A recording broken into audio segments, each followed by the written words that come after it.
আমি গত রাত্রে যখন ঘুমিয়েছিলাম, ঘুমের ঘরে আমি স্বপ্নে দেখলাম যে জান্নাতের ভিতরে সুন্দর একটা ঘর, এমন সুন্দর চাকচিক্যময় ঘর আমার জীবনে কোনোদিন আমি এই রকম ঘর দেখি নাই। আমি ওই ঘরটার দিকে যখন তাকাইলাম, তাকানোর পরে দেখতেছি এই ঘরটার দরজায় লেখা, যেই ব্যক্তি আগে আগে সালাম দিবে, আগে আগে সালামের প্রচলন করবে, সালামের আমল করবে, আগে আগে সালাম দিবে, এই ঘরে তিনি প্রবেশ করবে। সুবহানাল্লাহ। কোথায় দেখতেছে? জান্নাতের ভিতরে যে ব্যক্তি আগে আগে সালাম দিবে সে এই ঘরের মধ্যে প্রবেশ করবে। ঘরটা এত সুন্দর ছিল যে এর চাইতে সুন্দর আর ঘর তার জীবনে কোনোদিন সে দেখে নাই।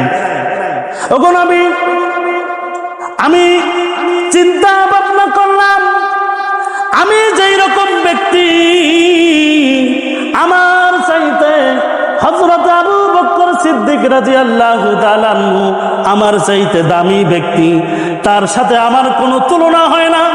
এত সুন্দর ঘর, এই ঘর আমি আলী রাদিয়াল্লাহু তাআলা আনহুর জন্য মানায় না।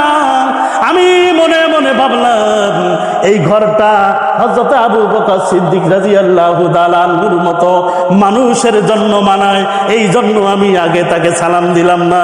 কারণ আগে যদি আমি সালাম দেই তাহলে ওই ঘরের মালিক আমি হয়ে যাই, কিন্তু আমি চাই না এইরকম একটা দামি ঘরের মালিক হইতে। এই জন্য আমি আগে সালাম না দিয়ে হযরতে আবু বকর সিদ্দিক রাদিয়াল্লাহু তাআলা আনহু যাতে ওই ঘরের মালিক হইতে পারে, এই জন্য আমি তাকে আগে সালাম দেই না। সুবহানাল্লাহ। হাশরের ময়দানে যখন হিসাব নিকাশ শেষ হয়ে যাবে, হিসাব নিকাশ শেষ হয়ে যাওয়ার পরে একদল যখন জান্নাতে চলে যাবে, আর একদল জাহান্নামে চলে যাবে, তো জান্নাতীদের মনের ভিতরে একটা আক্ষেপ থেকে যাবে। জান্নাতীরা জান্নাতের মধ্যে যাওয়ার পরেও তাদের ভিতরে একটা কি থেকে যাবে? আক্ষেপ থেকে যাবে। তারা ডেকে ডেকে বলবে, আয় আল্লাহ,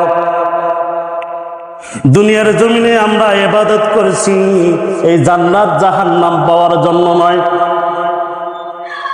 ওগো আহকামুল হাকিমিন, একমাত্র আপনাকে দেখার উদ্দেশ্য, আশা আকাঙ্ক্ষা মনের ভিতর নিয়ে ইবাদত বন্দেগী করেছি। ওগো আল্লাহ, আপনি আমাদের সঙ্গে দেখা করেন। কি বলবে? আপনি আমাদের সঙ্গে দেখা করেন। হুর গেলমা जितनी नेमत है तू हूर गलमा, जितनी नेमत है तू सबसे बेहतर नेमत दीदार तू। এই পাগল প্রেমিক গুলো বলবে, আয় আল্লাহ, দুনিয়ায় ইবাদত বন্দেগী করেছি জান্নাত পাওয়ার জন্য নয়, এই জান্নাতের নিয়ামত ভোগ করার জন্য নয়। তোমাকে না দেখে ইবাদত বন্দেগী করেছি, তোমাকে দেখার জন্য জান্নাতের মধ্যে এসেছি। রাতের বেলা কনকনে শীত, ঠান্ডা পানি দিয়ে অজু করে রাতের বেলা নামাজ আদায় করেছি জান্নাত পাওয়ার জন্য নয়। ওগো আল্লাহ, তোমার দিদার ব্যতীত ওই জান্নাত জাহান্নামের আমাদের কোনো দরকার নাই। এই জাহান্নামের এই জান্নাতের নিয়ামতের আমাদের কোনো দরকার নাই। ওগো আহকামুল হাকিমিন, আপনি আমাদের সঙ্গে দেখা করেন।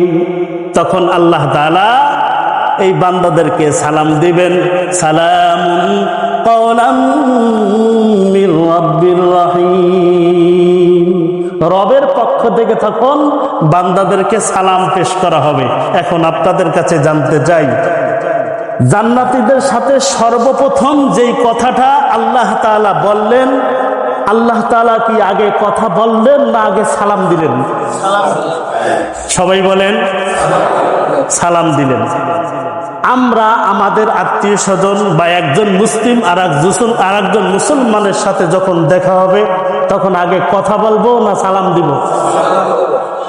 আসসালামু কবলাল কালাম, আসসালামু কবলাল কালাম, আগে সালাম তারপরে কালাম। তাহলে আগে যদি আমরা সালাম দিতে যাই তাহলে আমাদের উপর কতটা রহমত অবতীর্ণ হয় এই আলোচনায় একটু পরে যাব। তার আগে যে একজন মুসলমান আর একজন মুসলমানের সাথে দেখা হলে সালাম দেওয়া কতটা জরুরি, রাসূলুল্লাহ সাল্লাল্লাহু আলাইহি ওয়াসাল্লাম বলেন, আল্লাহ তাআলা যখন হযরত আদম আলাইহিস সালাতু ওয়াস সালামকে সৃষ্টি করলেন, আদমকে সৃষ্টি করার পর আল্লাহ তাআলা বললেন, ওগো আদম যাও, ওইখানে কিছু ফেরেশতা মণ্ডলী বসে আছে, যাও তাদেরকে গিয়ে তুমি সালাম পেশ করো। কি করো? সালাম পেশ করো। কি বলে সালাম দিব সেটাও আল্লাহ তাআলা বলে দিলেন। দেওয়ার পরে আদম আলাইহিস সালাম ফেরেশতা মণ্ডলীর নিকট গিয়ে সালাম দিলেন, আসসালামু আলাইকুম, শুধুমাত্র এতটুকু সালাম দিলেন।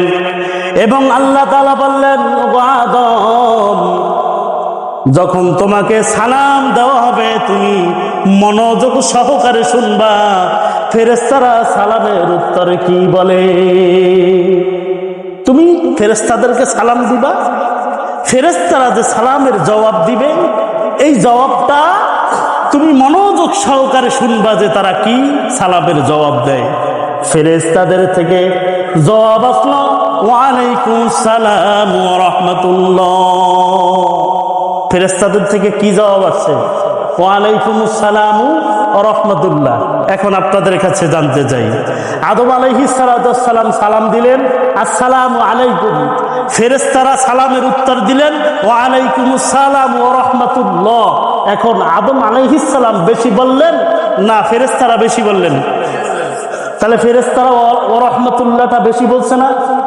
এখন এই বেশি বলাটা মূল উদ্দেশ্য, এবং এই আদম আলাইহিস সালামকে দিয়ে ফেরেশতাদেরকে সালাম দেওয়া এবং ফেরেশতারা সালামের উত্তর দেওয়া এবং আদম আলাইহিস সালামকে মনোযোগ সহকারে শ্রবণ করার একমাত্র উদ্দেশ্য কি?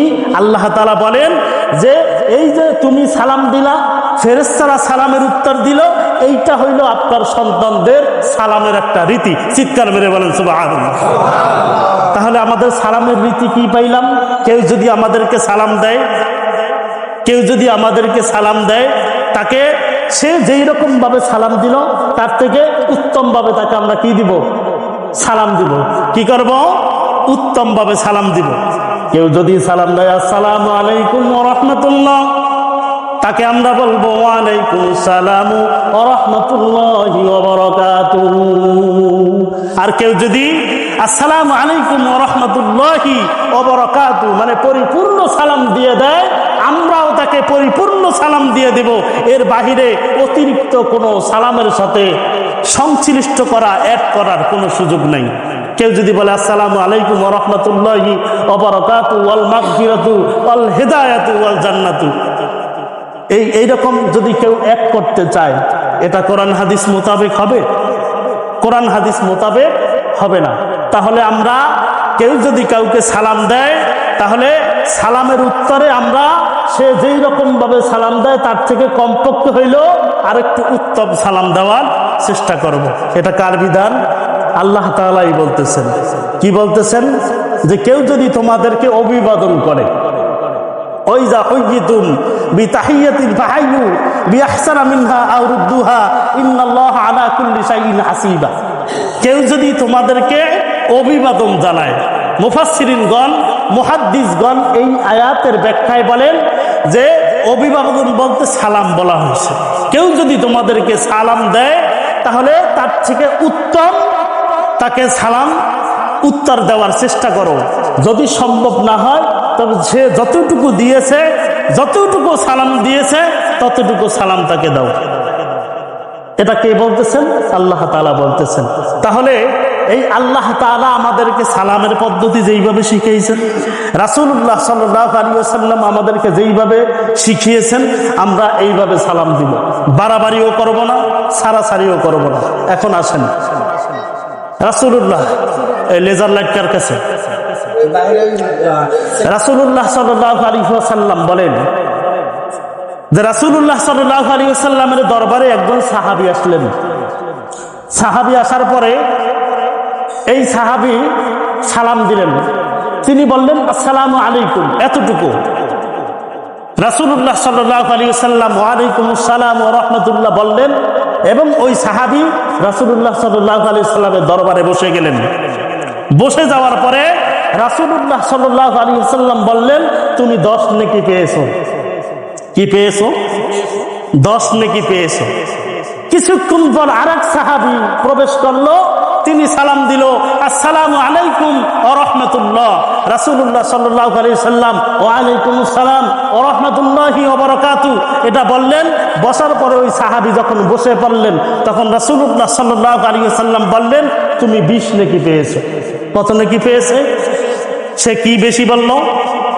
আসসালামু আলাইকুম ওয়া রাহমাতুল্লাহ। কিছুক্ষণ পরে আরেক সাহাবী রাসূলুল্লাহ সাল্লাল্লাহু আলাইহি ওয়াসাল্লামের দরবারে প্রবেশ করলো। তিনি পরিপূর্ণ সালাম দিলেন, আসসালামু আলাইকুম ওয়া রাহমাতুল্লাহি ওয়া বারাকাতুহু। পরিপূর্ণ সালাম দিলেন। রাসূলুল্লাহ সাল্লাল্লাহু আলাইহি ওয়াসাল্লাম তিনিও সালামের উত্তর দিলেন, ওয়া আলাইকুমুস সালাম ওয়া রাহমাতুল্লাহি ওয়া বারাকাতুহু। রাসূলুল্লাহ সাল্লাল্লাহু আলাইহি ওয়াসাল্লাম ওই লোকটা যখন বসে পড়লেন তখন বললেন, তুমি 30 নেকি পেয়েছো। সুবহানাল্লাহ বলতে মন চাইল না? না, 30 নেকি কম। 30 নেকি কম। একটা উদাহরণ দেই। নির্বাচনে একজন দাঁড়াইছে, লক্ষ লক্ষ টাকা উনি খরচ করছে, শেষ পর্যন্ত একটা ভোটে হারছে। ওনার কাছে গিয়া জিজ্ঞেস করেন যে এই একটা ভোটের মূল্য কত। উনি যদি বলে যে আমাকে 10 কোটি টাকা দেন, আমি একটা ভোট আপনাকে দিয়ে দেই, উনি তখন রাজি হয়ে যাবে। কারণ উনি নির্বাচনের জন্য এতটা কষ্ট করছে। ওনার কাছে এখন ওই যে একটা ভোট 10 কোটি টাকা ওনার কাছে কিছুই না। হাসরের ময়দানে যখন একটা নেকির জন্য মানুষ জান্নাতে যাইতে পারবে না, একটা নেকিতে তাকে ঠেকাই রাখবে, ওই সময় তাকে যদি দুনিয়ার সব ধন সম্পদ যদি তাকে দেওয়া হয়, যদি সব কিছু তাকে বলা হয়, সে রাজি হবে? সে কি বলবে? যেগুলো আমার কোনো দরকার নেই, আমার এগুলা কিচ্ছুর দরকার নাই, আমার মায়েরও দরকার নাই, বাবারও দরকার নাই, ভাইয়েরও দরকার নাই, আত্মীয় স্বজনের দরকার নাই, ভাই আমাকে একটা নেকি দাও, আমি একটা নেকি পাইলে আমি জান্নাতে যাইতে পারবো। তাহলে হাসরের ময়দানে যখন একটা নেকির জন্য আমরা জান্নাতে যাইতে পারবো না, তখন আমরা বুঝবো যে একটা নেকির কত দাম। তাহলে আমরা এই যে সুবহানাল্লাহ বলি না, আলহামদুলিল্লাহ বলি না,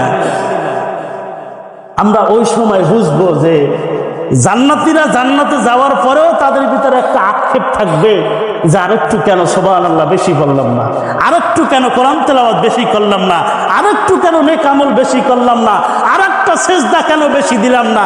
জান্নাতের ভিতরে গিয়াও জান্নাতি নিয়ামত ভোগ করতেছে, তারপরও তাদের মধ্যে আক্ষেপ থাকবে যে আমি আরেকটু নেক আমল কেন বেশি করলাম না, আরেকটা সুন্নতের আমল কেন বেশি করলাম না। এইরকম আক্ষেপ প্রত্যেকটা জান্নাতি ব্যক্তির মধ্যে থেকে যাবে। তাহলে আমরা যারা জান্নাতে একটা নেকির জন্য যাইতে পারবো না, তখন আমাদের ওই সময় বুঝে আসবে যে একটা নেকির কত দাম। এই জন্য আমরা এই যে আসছি, আলোচনা শুনতেছি, এই আলোচনা শোনা একটা নিয়ামত। আর এই সুবহানাল্লাহ, আলহামদুলিল্লাহ, আল্লাহু আকবার এগুলা বলা হইল জান্নাতি নিয়ামত ভোগ করা। সুবহানাল্লাহ, এগুলো কি?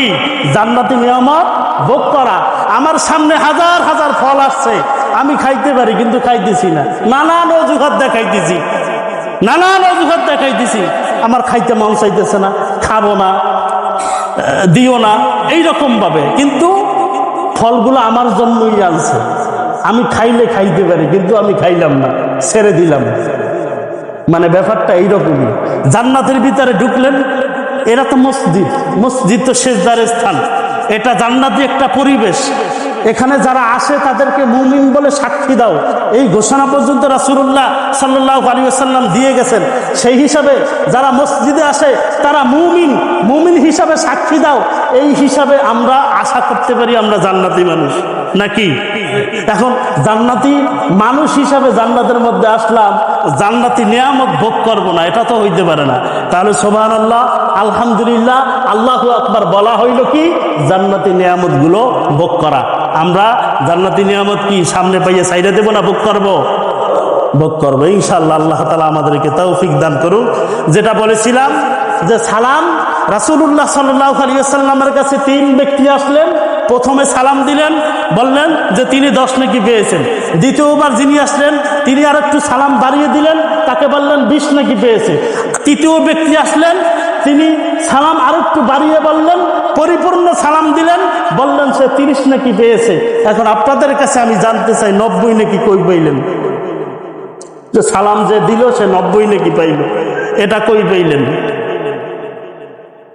আমাদের বর্তমান যুবকদের আইডল, বর্তমান আলেম কুলের শিরোমণি, যার সুবাসে বর্তমান সারা বাংলাদেশ সুবাসিত হইতেছে, মুফতি আরিফ বিন হাবিব দাওয়াত বারাকাতুহুল আলিয়া। অনেকে নাম শুনছেন, অনেকে বয়ান শোনেন। তার এই সালামের একটা আলোচনা আছে, শুইলেন যে আমাদের অনেক উলামায়ে কেরাম বা আমরাও অনেক সময় একটা সময় বলছি যে সালাম দিলে 90 নেকি। এই 90 নেকির কোনো হাদিস এখন পর্যন্ত কেউ দেখাইতে পারবে না। এটা ফজিলত হিসাবে অনেকে বলছে, কিন্তু সালাম দিলে মূলত কত নেকি? 30 নেকি। একটা রিওয়ায়াত আছে শুধু, সেখানে বলা হয়েছে 40 নেকি সর্বোচ্চ।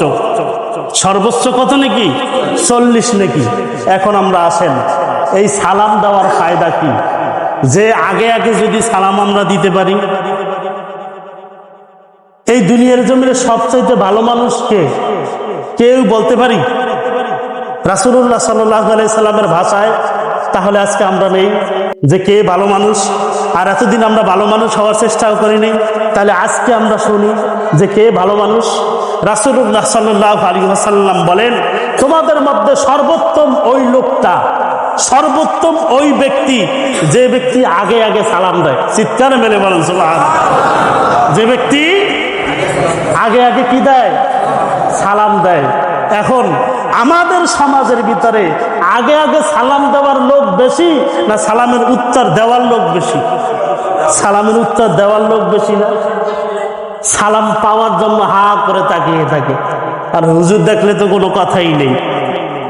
সেদিন আমার মাদ্রাসার 2 জন ছাত্র সকালবেলা হেঁটে যাইতেছে। আমারই মসজিদের এক মুসল্লি বলল, এই মসজিদ না আর কি, মানে ওদিকের কথা বলতেছি, বলল হুজুর আপনার ছাত্র, মাদ্রাসার ছাত্র হেঁটে যাইতেছে, একবারও তো সালাম দিল না। এই কয়েকদিন দেখলাম ওরা সকালবেলা হেঁটে হেঁটে যায়, আমিও যাই, কোনো সময় আমাকে সালাম দিল না। আর লোকটা, ওনার মুখে দাড়ি ছিল না, আর ছাত্রগুলো নতুন ছিল, ওনাকে ভালোভাবে চিনেও না। এই হিসাব করলে বর্তমানে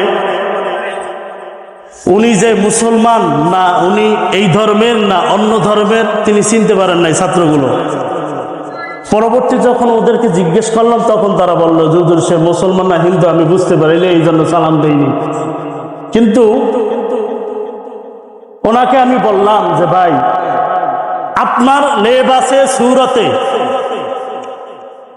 আপনি মুসলিম হিসাবে আমি মানি, কিন্তু লেবাসে সুরতে আপনার যেই অবস্থা, সেই হিসাবে তারা আপনাকে চিনতে পারেনি, কিন্তু আপনি তো চিনছেন। কারণ রাসূলুল্লাহ সাল্লাল্লাহু আলাইহি ওয়াসাল্লাম বলেন যে চলন্ত ব্যক্তি বসা ব্যক্তিকে সালাম দিবে, এক ব্যক্তি অধিক ব্যক্তিকে সালাম দিবে।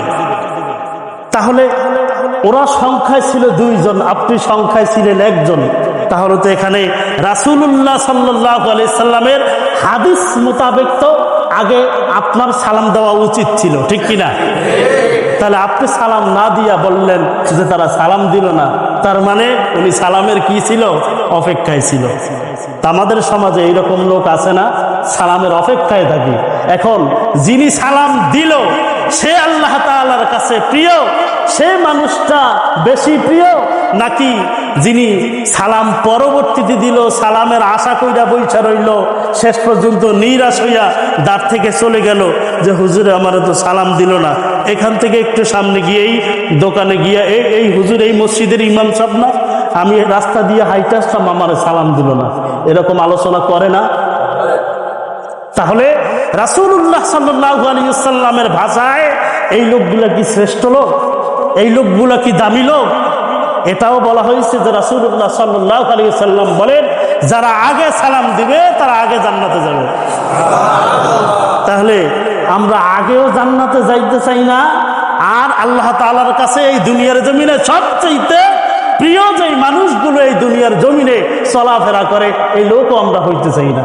আপনারা কি কোন সাইডে যাইতে চান? সালাম আগে দিবেন না সালাম নিবেন? তাহলে আমরা সালাম দেওয়ার প্রচলন করব। কিভাবে সালাম দিব? ইমানদার মুসলমান, মসজিদ থেকে সালাম দিয়া বের হইলাম, বারান্দায় গিয়া আবার দেখা হইল, আর সালামের দরকার নেই, আছে নাকি? একটা গাছ, শুরুতে গাছের এই প্রান্তে বসে আমার তার সাথে সাক্ষাৎ হইল, তাকে আমি সালাম দিলাম। এই গাছের ঘুইরা আইসা আবার এই পাশে সাক্ষাৎ হইল, রাসূলুল্লাহ বলেন তখনও সালাম দাও। আর আমরা মনে করি এই সপ্তাহে এই জুমার দিন সালাম দিছি, আর সামনের সপ্তাহে সালাম দিলে চলবে নাকি? এই জুমার দিন নামাজ আদায় করতে আসলাম, তাহলে বড় জামাতের সাথে নামাজ আদায় করলাম, বড় সওয়াব পাইলাম, আগামী এক সপ্তাহে আর নামাজ পড়ার দরকার নাই, আছে নাকি? হ্যাঁ, তাহলে যদি থাকে জুমায়া তো মুসল্লি, 5 ওয়াক্ত নামাজের মুসল্লি কই? বড় জামাতে নামাজ পড়লে বাকি এক সপ্তাহে আর নামাজ পড়া লাগে না। এই নামাজের আলোচনায় পরে যাবে ইনশাআল্লাহ। এখন আমরা যদি কারো ঘরের মধ্যে প্রবেশ করতে চাই, কারো ঘরে প্রবেশ করব, সেটা কিভাবে করব? দেখেন, রাসূলুল্লাহর জিন্দিগিটা এত সুন্দর একটা জিন্দিগি যে 63 বছর জিন্দিগি, কিন্তু একজন মানুষের জন্য একবারে কিয়ামত পর্যন্ত যত আদর্শ দরকার সব আদর্শ তার জিন্দিগির মধ্যে ছিল। সুবহানাল্লাহ। দেখেন, রাসূলুল্লাহ সাল্লাল্লাহু আলাইহি ওয়াসাল্লাম বলেন যে তোমরা ঘরের মধ্যে প্রবেশ করবা, এটারও একটা আদব আছে, এটারও একটা কি আছে? আদব আছে। আল্লাহ তাআলা বলতেছেন, ইয়া আইয়ুহাল্লাযীনা আমানু লা তাদখুলু বুয়ুতান গায়রা বুয়ুতিকুম। ও ইমানদারগণেরা, তোমরা যখন অন্য কারো গৃহে প্রবেশ করবে, ওই গৃহবাসীদেরকে তাদের থেকে অনুমতি না নিয়ে অথবা তাদেরকে সালাম না দিয়ে ঘরের মধ্যে প্রবেশ করো না। আল্লাহ তাআলা বলতেছেন গৃহবাসীদের। এখন এইখানে আমি আর একটা বলি, কোন প্রশাসনিক লোক যদি আসামি ধরতে যায়, তার জন্য এইরকম বিধান নাই যে সালাম না দিয়ে ঘরের ভিতরে প্রবেশ করবে। তাহলে চোরেরা কি করবে? এরা কি চুরি করতে গিয়া সালাম দিয়ে তারপরে ঢুকবে? চোর তো চোরই, ওর কোনো ধর্মকর্ম আছে নাকি? চোরের যদি ধর্মকর্ম থাকতো তাহলে মসজিদের বারান্দা দিয়া এই অজুখানা থেকে লাইট খুলে নিয়ে যেতে পারে? মসজিদের গিরিল বাইঙ্গা দান বাক্স থেকে টাকা চুরি করে নিয়ে যাওয়া, মসজিদের ফ্যান নিয়ে যাওয়া, বা মসজিদের এই বাতি খুলে নিয়ে যাওয়া, এগুলা কোনো মুসলমান তার যদি ঈমান থাকে, তার যদি মুসলমানিত্ব থাকে, সে কখনো এই কাজ করতে পারে? তাহলে বুঝতে হবে ও নামে মুসলমান ঠিকই, কিন্তু ওই যে মানুষে বলে যে চোরের কোনো ধর্মকর্ম নাই, আসলে কথা ঠিক, চোরের কোনো ধর্মকর্ম নাই। যদি ধর্মকর্ম থাকতো মসজিদের লাইট খুলে নিয়ে যেতে পারতো না, মসজিদের ফ্যান বাতি খুলে নিয়ে যেতে পারতো না, মসজিদের মাইক চুরি করে নিয়ে যেতে পারতো না, মসজিদের সেট চুরি করে নিয়ে যেতে পারতো না। তাহলে আমরা যখন কারো ঘরের মধ্যে প্রবেশ করব, কি করব? সালাম দিব। কমপক্ষে কয়বার সালাম দিব? রাসূলুল্লাহ সাল্লাল্লাহু আলাইহি ওয়াসাল্লাম বলেন কমপক্ষে 3 বার সালাম দাও। কয়বার সালাম দাও? কমপক্ষে 3 বার সালাম দাও। 3 বার সালাম দেওয়ার পরে যদি ঘর থেকে কোনো সারা শব্দ না আসে তাহলে তুমি চলে আসো। আর যদি 3 বারের বার আওয়াজ দেওয়ার পরে যদি ঘর থেকে কোনো আওয়াজ হয়, তারা যদি ঘরের মধ্যে প্রবেশ করতে বলে, তখন তোমরা ঘরের মধ্যে প্রবেশ করো, অন্যথায় ঘর থেকে চলে আসবা। রাসূলুল্লাহ সাল্লাল্লাহু আলাইহি ওয়াসাল্লাম এইরকম অনেক ঘটনা ঘটছে, অনেক ঘটনা আছে। তাহলে আমরা কি করব? আমরা কি করব? রাসূলুল্লাহ সাল্লাল্লাহু আলাইহি ওয়াসাল্লামের এই যে ভাষাগুলো, তার হাদিসগুলো অস্বীকার করার মতো কোনো সুযোগ নেই। এখন আসেন, হযরত আব্দুল্লাহ ইবনে আব্বাস রাদিয়াল্লাহু তাআলা আনহু থেকে বর্ণিত, রাসূলুল্লাহ সাল্লাল্লাহু আলাইহি ওয়াসাল্লামকে জিজ্ঞাসা করা হইল যে গো আল্লাহর নবী, ইসলামের সর্বোত্তম কাজ কি? খেয়াল রাখেন, ইসলামের সর্বোত্তম মানে এর চাইতে আর উত্তম কোনো কাজ নাই, যে তাকে বলা হইল যে সর্বোত্তম ইসলামের কাজ কি? রাসূলুল্লাহ সাল্লাল্লাহু আলাইহি ওয়াসাল্লাম বলেন আফসুস সালাম ওয়া আত'ইমুত তাআম। 1 নম্বর কাজ হইল তোমরা সালাম দিবে এবং ক্ষুধার্তকে খাবার খাওয়াবে। তাহলে ইসলামের সর্বোত্তম কাজ কি? সালামের ব্যাপক প্রচলন করা। আরেকটা বিষয় হইল, কারোর সাথে যদি কোনো প্রকার মনোমালিন্য থাকে, শত্রুতা থাকে, এইটা দূর করার সর্বোত্তম ঔষধ হইল সালাম। যে তাকে বেশি বেশি সালাম দেন, রাগ আল্লাহ তাআলার পক্ষ থেকে কমে যাবে। সুবহানাল্লাহ। কারণ রাসূলুল্লাহ সাল্লাল্লাহু আলাইহি ওয়াসাল্লামের প্রত্যেকটা সুন্নতের ভিতরে কল্যাণ নিহিত আছে। এমন কোন সুন্নত নাই, এমন কোন রাসূলুল্লাহর আদর্শ নাই যেই আদর্শগুলো আমাদের জন্য কোনো কল্যাণ বয়ে আনবে না, আমরা কোনো কল্যাণ পাবো না, এইরকম কোনো তার সুন্নাহ নাই। অতএব প্রত্যেকটা সুন্নতি আমাদের জন্য কি? আদর্শ। তাহলে আমরা কি জানলাম? রাসূলুল্লাহ সাল্লাল্লাহু আলাইহি ওয়াসাল্লাম বলেন যে সর্বোত্তম ইসলামের কাজ হইল ব্যাপকভাবে তোমরা একে অপরকে সালাম দিবে। শত্রু আর মিত্র নাই, নির্বিশেষে সকলকে ব্যাপকভাবে সালাম প্রচলন করবে, সালাম দিবে। আর একটা হইল গরিব মিসকিন যারা, অসহায় যারা, তাদেরকে অন্নদান করবে, খাওয়াবে। এই খাবারের আলোচনা ইনশাআল্লাহ আগামী জুমায় হবে। এই জুমায় এই সালামের আলোচনা শেষ করতে চাইতেছি। যাই হোক, এখন আপনাদেরকে একটা ঘটনা শুনাইতে চাই, যে রাসূলুল্লাহ সাল্লাল্লাহু আলাইহি ওয়াসাল্লামের যুগের ঘটনা। হযরত আলী রাদিয়াল্লাহু তাআলা আনহু এবং হযরত আবু বকর সিদ্দিক রাদিয়াল্লাহু তাআলা আনহু রাস্তা দিয়ে হেঁটে যাইতেছে। আবু বকর সিদ্দিক রাদিয়াল্লাহু তাআলা আনহু তো পুরাতন এবং মুরব্বী সাহাবী। আলী রাদিয়াল্লাহু তাআলা আনহু হেঁটে যাইতেছেন, আবু বকর রাদিয়াল্লাহু তাআলা আনহু হেঁটে যাইতেছেন। কিন্তু আবু বকর সিদ্দিক রাদিয়াল্লাহু তাআলা আনহুকে সব সময় আলী রাদিয়াল্লাহু তাআলা আনহু সালাম দিতেন, কিন্তু আজকে আলী রাদিয়াল্লাহু তাআলা আনহু আবু বকর সিদ্দিক রাদিয়াল্লাহু তাআলা আনহুকে সালাম দিলেন না। এই খবরটা যেইভাবে হোক রাসূলুল্লাহ সাল্লাল্লাহু আলাইহি ওয়াসাল্লামের কাছে পৌঁছে গেল। পৌঁছে যাওয়ার পর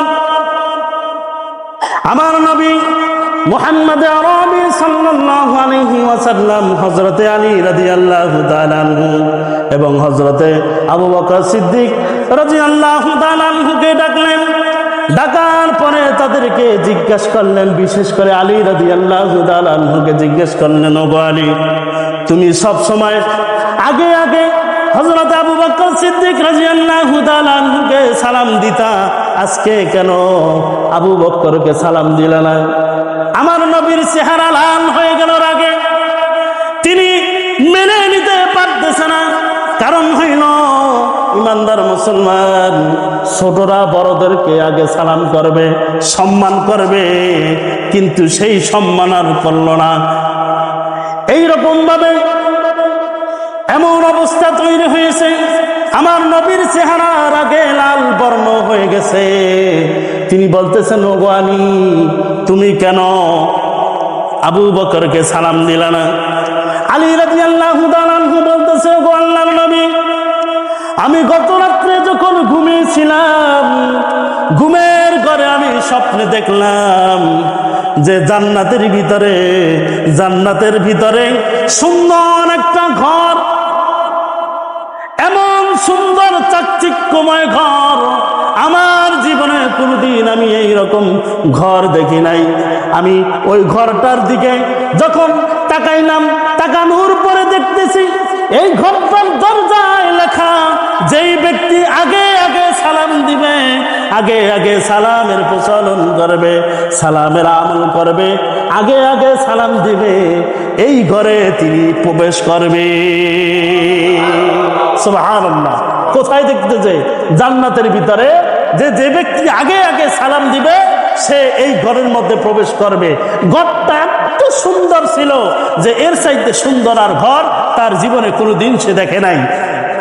এখন আমি চিন্তা ভাবনা করলাম, আমি যেই রকম ব্যক্তি, আমার চাইতে হযরত আবু বকর সিদ্দিক রাদিয়াল্লাহু তাআলা আনহু আমার চাইতে দামি ব্যক্তি, তার সাথে আমার কোনো তুলনা হয় না।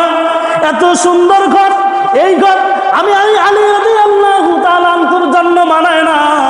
আমি মনে মনে ভাবলাম এই ঘরটা হযরত আবু বকর সিদ্দিক রাদিয়াল্লাহু তাআলা আনহুর মতো মানুষের জন্য মানায়, এই জন্য আমি আগে তাকে সালাম দিলাম না।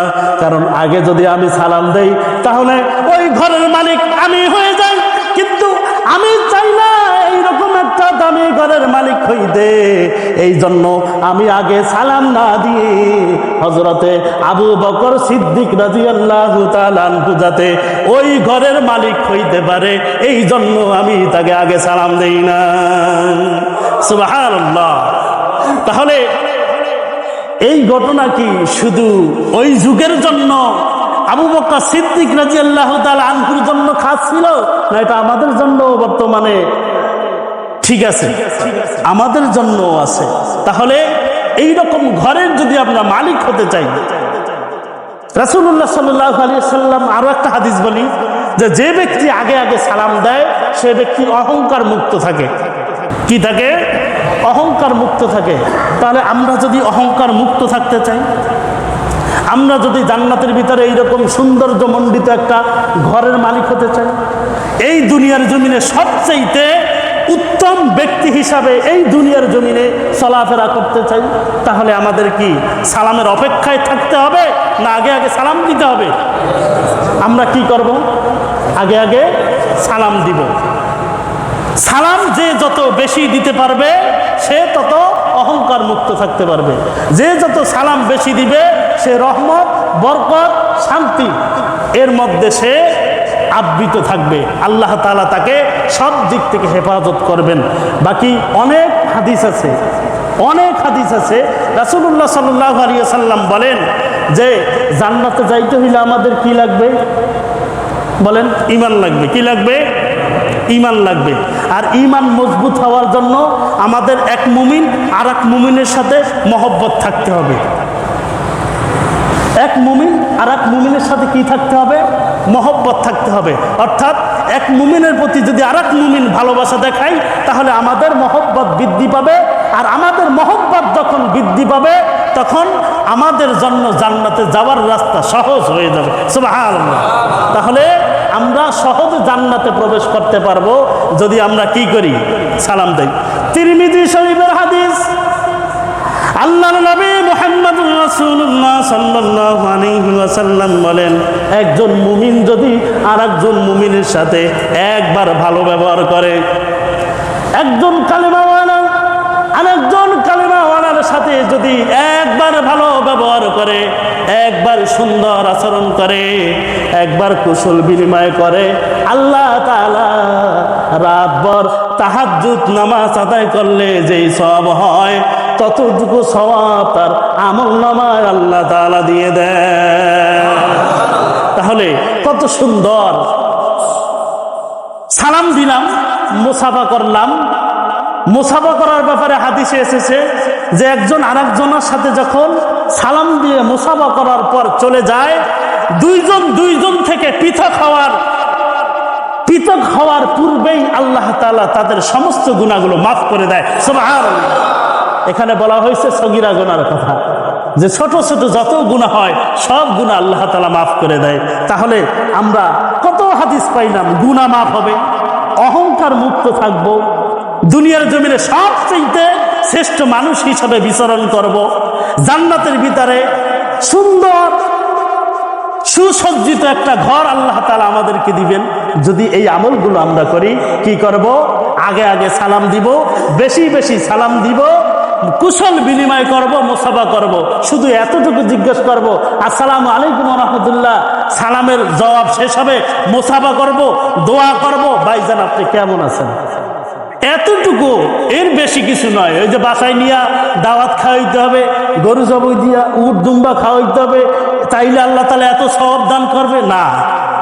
জিজ্ঞেস করলাম, কুশল বিনিময় এতটুকু, যে ভাই আপনি কেমন আছেন, বাসার সবাই কেমন আছে। এই হাদিসের আমল আমার হয়ে গেল, আমি এই সওয়াবের মালিকানা হয়ে গেলাম। যেই কথাগুলো বললাম, আল্লাহ তাআলা আমাদের সবাইকে আমল করার তৌফিক দান করুন। আমিন সুম্মা আমিন। ওয়া আখির দাওয়ানা আনিল হামদুলিল্লাহি রাব্বিল আলামিন।